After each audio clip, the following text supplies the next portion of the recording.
तो अब भाई इसी में आगे का पोर्शन जो है वो है इक्वेटोरियल पोजीशन। हिंदी में हम कहेंगे निरक्षी स्थिति। कौन सी स्थिति? कभी कभी पेपर में से अनुप्रस्थ स्थिति नाम से पूछा जाता है।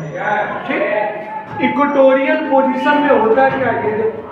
अभी हमने थोड़ी देर पहले आपको समझाया था, क्या ये एक डायपोल है? बताइए। डायपोल में ये वाला टर्मिनल, ये वाला सिरा ए, ये B। अगर हमने कहा यहाँ है माइनस Q, तो आप बोलोगे ये है प्लस Q। अगर हमने कहा टोटल डिस्टेंस कितनी है, बोलो। अभी थोड़ी देर पहले आपने जो देखा था वो एक्सिस पर था। एक्सिस कैसे बनी थी? दोनों चार्ज को मिलाने पर। अब हमें कैसी पोजीशन चाहिए? क्या ये बाइसेक्टर लाइन पर होती है? बाइसेक्टर लाइन यानी बीच से इसको दो इक्वल पार्ट्स में डिवाइड करना है। जब डिवाइड कर दोगे तो बताओ ये डिस्टेंस L, ये डिस्टेंस L। और बच्चों ये बीचों बीच जो पॉइंट है इसी को कहते हैं सेंटर। बोलो कोई दिक्कत? हमने कहा था कोई भी पॉइंट लेना हो हमेशा सेंटर से लेंगे। कहाँ से? सेंटर से। सेंटर O से स्मॉल r डिस्टेंस पर। कितनी डिस्टेंस था? Small r। एक पॉइंट मैंने ले लिया Z। क्या ले लिया? Z। जिस पॉइंट पर इंटेंसिटी निकालनी हो वहां पर क्या लेट करोगे? Plus Q not. Plus Q not. क्या लेट करोगे? Plus Q not. बताइए माइनस क्यू इस प्लस क्यू को अट्रैक्ट करेगा। बोलो क्या करेगा? अट्रैक्ट करेगा। इसका नाम हो गया ई ए। जैसे पिछले वाले में देखा। Yes sir. ये एंगल अगर हमने कितना मान लिया थीटा। तो अभी आगे देखते हैं। क्या प्लस क्यू इस प्लस क्यू नॉट को अट्रैक्ट करेगा कि रिपेल करेगा? ऐसे पूछ। इसका नाम बच्चों हमने रख दिया ई बी। एक का नाम ये, एक का नाम ई बी। आप में से मैक्सिमम लोग ये वैल्यू तो निकाल ही लोगे डिस्टेंस की। क्या ये परपेंडिकुलर यानी लंब है?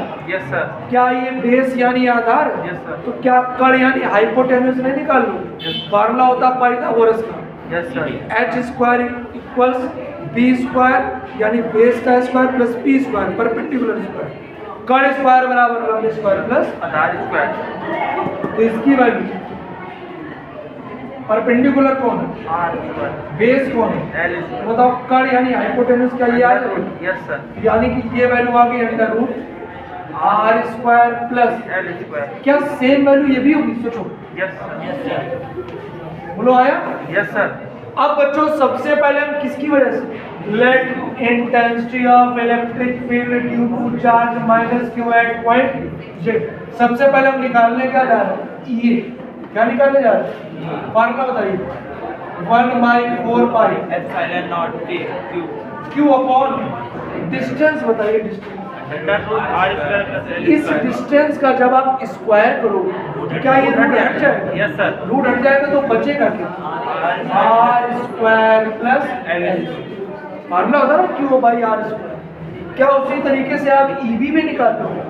जब ईबी निकालोगे बच्चों तो क्या चार्ज वही है? देखो जरा। अरे चार्ज में तो केवल मैग्नीट्यूड लेते हैं। चार्ज वही है, क्या डिस्टेंस भी वही है?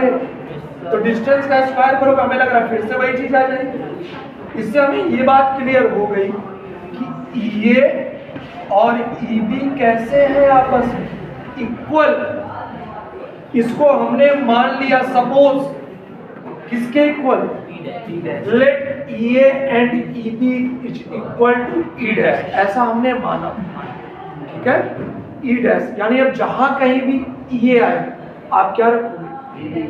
जहां कहीं भी ईबी आए आप क्या रखोगे? क्या ये जो ट्रायंगल है सेम ट्रायंगल बगल में? बोलो।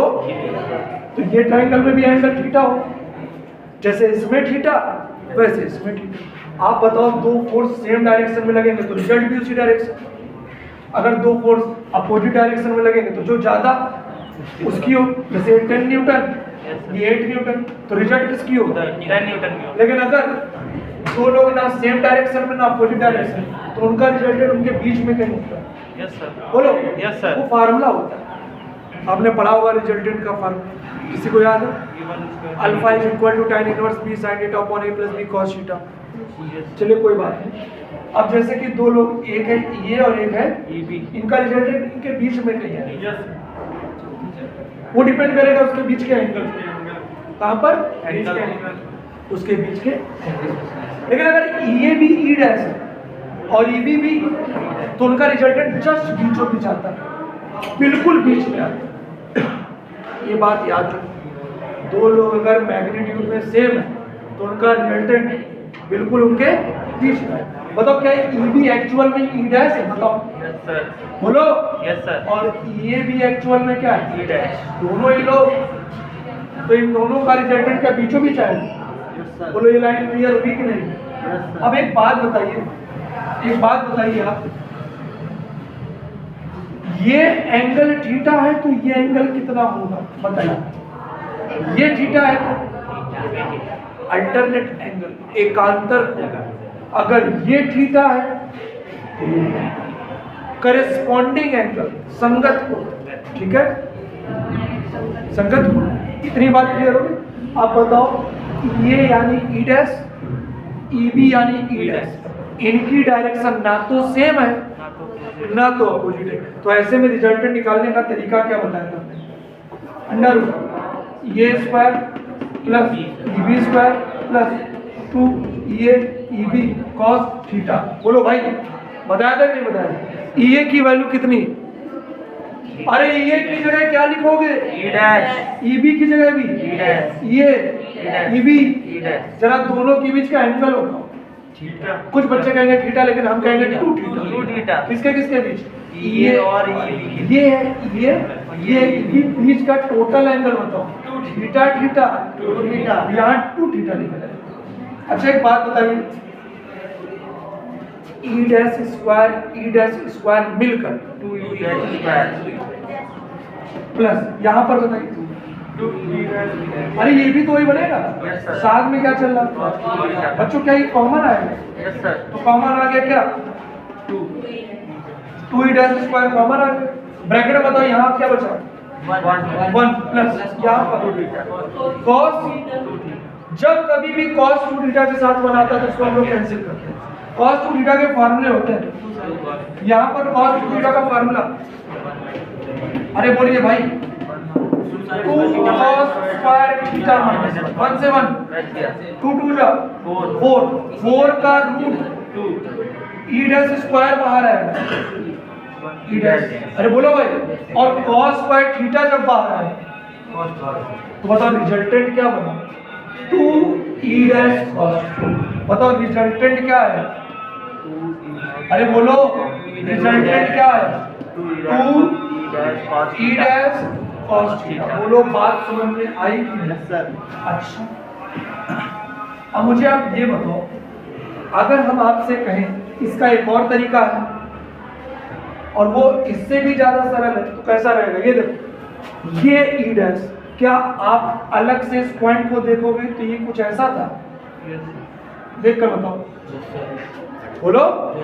एक ये वाली लाइन, एक ये वाली, इसका नाम बच्चों था क्या? बोलो बोलो। और इसी को हमने कहा क्या? यही तो ई डैश। नीचे वाला बताओ। और इसको हमने क्या कहा?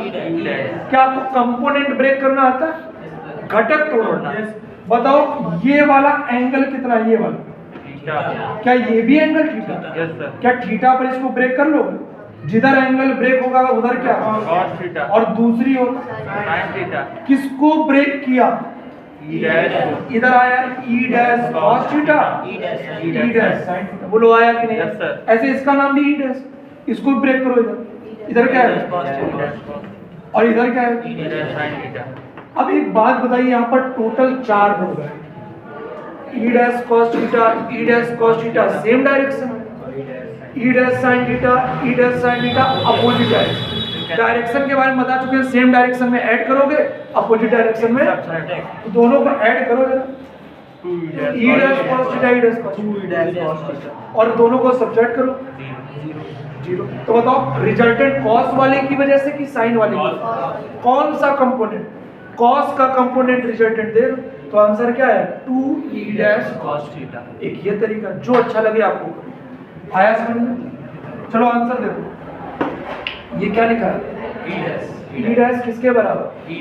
या फिर दोनों की वैल्यू तो बराबर ही है, दोनों में से कुछ भी उठा कर रखो है तो भाई क्या लिखा? अब into Q upon R square plus साथ में बताओ क्या चल रहा है कॉस थीटा का फार्मूला क्या बेस अपॉन हाइपोटेन्यूज आधार बटा कड़ यानी बेस अपॉन हाइपोटेन्यूज बेस क्या है बेस आधार कड़ यानी हाइपोटेन्यूज ये क्या कॉस थीटा की जगह L upon root under root R square मुझे ये बताओ रूट का असली मतलब क्या पावर 1/2 क्या इनटू में पावर ऐड होती है यहाँ पावर कितनी है 1 और यहाँ 1 और 1/2 मिलकर 1.5 क्या इसको 3/2 बोल सकते हैं चलो अगली लाइन बच्चे ये बताओ ये क्या लिखा है q इंटू 2 इंटू एल जल्दी बोलो और ये वैल्यू किसकी है P की। यहाँ पर बताओ R square plus L square की होल पावर कितनी आ रही है अभी थोड़ी देर पहले बताया था एल को क्या ये 0 हो जाएगा बोलिए ये जब 0 हो जाएगा तो बताइए पावर कितनी बन रही है इसकी और 2 से 2 बोलो बात समझ में आई सर वो था एक्सियल और ये है कोई दिक्कत नो सर खत्म